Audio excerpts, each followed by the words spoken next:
Hey guys, welcome to Bookish Islander. My name is Juan. I hope you're all doing fine. I'm doing well myself. It's December 1st, and that means a few things. It means that the year is almost over, and it also means that it's a good time to look back, think about all the things we wanted to do, all the books we wanted to read this year, and reflect on how much we failed. I mean, how many books or what books did you mean to read this year that you haven't read yet? Be honest to yourself. Let me know in the comment section down below.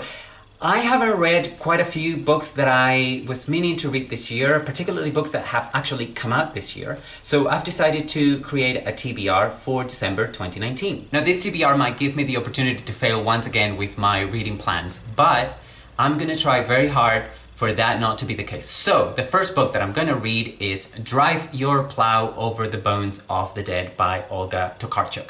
Now you may not be familiar with this cover because this is the Spanish language edition, which has a very different cover from the one that you've probably familiar with from book reviews and also booktube. So here's the more familiar cover for you, the English language cover that most people have. Now, Olga Tokarczuk won the Nobel Prize in 2018. Actually, she won it in 2019, but she won it for 2018. Yeah, it's complicated. This book sounds fascinating. It has been personally recommended to me, and I went into a bookstore recently and the bookseller highly recommended it to me. So I decided to finally pick it up and read it. I meant to actually read this book in November, but that didn't happen. So it's gonna happen now. I started yesterday. I've only read chapter 1, but I love the style and I think I'm gonna get into it really easily. And following on the theme of women who have won the Nobel Prize for Literature, my next book, it's gonna be The Hunger Angel by the Romanian writer Herta Müller. She won the Nobel Prize for Literature in 2009, which was also the year when this novel first came out. Now, this novel deals with ethnic Germans from northern Romania, which is the ethnic group that Herta Müller belongs to. And it deals with the persecution they were subjected to by the Soviet Union after the end of World War II in 1945. My next book is also by a European woman, in this case Annie Ernaux. I'm gonna read The Years, or Les Années. I have the French edition. I'm gonna try to read this book in French, see how I get along. If I don't get along with the French language version, which is the original version, I will seek out a translation either in English or Spanish. This book actually first came out in 2008, but I think most people outside the French-speaking world only got to know it this year or last year. I'm not sure if it was 2018, 2019 that the English translation first came out. From what I gathered, this book is really hard to classify, so yeah, I really don't know what to expect from it. But yeah, I'll let you know how I get along with it. And the rest of my TBR is made out by books which came out this year in 2019. They're all published original in English. They're books that I feel I want to read before the end of the year because they are very critically acclaimed. Some of them had a lot of buzz around them and also got plenty of literary awards. I want to read those books now because I fear that next year will be again flooded with all kinds of new hype and new releases. And if I don't read these books now, I might not read them ever. And as much as a skeptic as I am with hype and new releases and all of that, I feel like I could be missing out on some pretty good writing, and that's why I'm willing to give the following books a chance. And the first of those books is actually a debut. I'm talking about The Disappearing Earth by Julia Phillips. I don't know anything about this writer. I don't think most people do because this is her first book. It's a novel about two girls who go missing in a remote part of Russia. That's all I know about it. That's all I want to know about it. I want to read it and find out. I'm excited because this is a debut and I love debuts. I love getting to know a writer from the beginning, from her first piece of published fiction.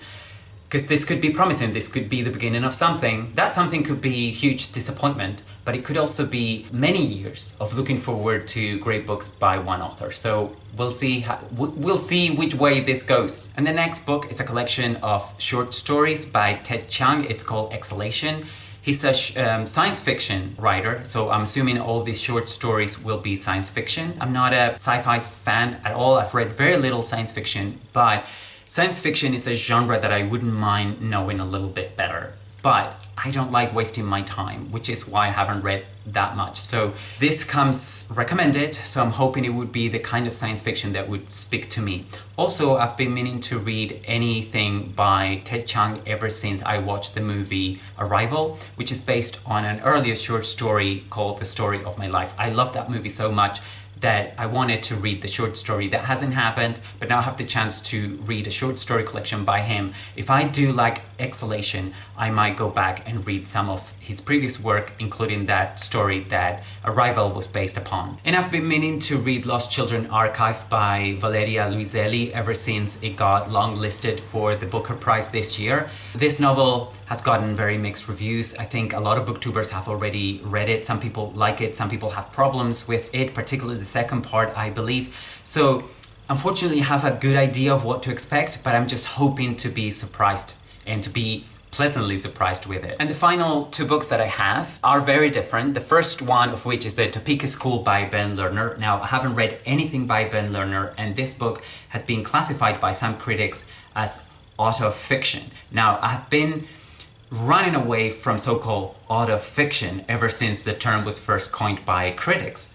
But upon reflection, I do realize that a lot of writing, a lot of fiction writing contains autobiographical elements. In fact, if I look back, I've also read many novels that had autobiographical elements. And the first one that comes to mind immediately to me is Oranges Are Not the Only Fruit by Janet Winterson, which was her debut novel as well. And I love that book. I love it so much. I've read it several times. And if that's not autofiction, then I don't know what autofiction means. But yeah, I'll let you know how I'll get along with the Topeka School. And finally, Nightboat to Tangiers by the Irish writer Kevin Barry. I've never read anything by this writer. I really don't know what to expect. I know this novel takes place in the south of Spain over a period of 24 hours, and it has something to do with smuggling. This novel has won several awards, literary awards, and it was nominated for some others. So yeah, it's got hype. It is the last book on my list because it's the one that I'm the least looking forward to, which might mean that it's the one I'm gonna love and I'm gonna hate all the rest. I don't know, but I put it at the end. I don't know if I'll be able to get to it in December. In fact, I'm not sure I'll be able to get to all of these books in December. I'll keep you updated, keep up with my recent reads to follow my progress, or the opposite, and also to see how many books I throw in the mix this month in an attempt to avoid reading from my TBR. But all joking aside, I'm going to try really hard to read these books. So let me know what books you are reading this month, what books are on your TBR, and of course, if you've read any of the books that I talk about, let me know your opinion, of course, spoiler-free, in the comment section. Thanks for watching. I hope to see you again very soon. Bye-bye.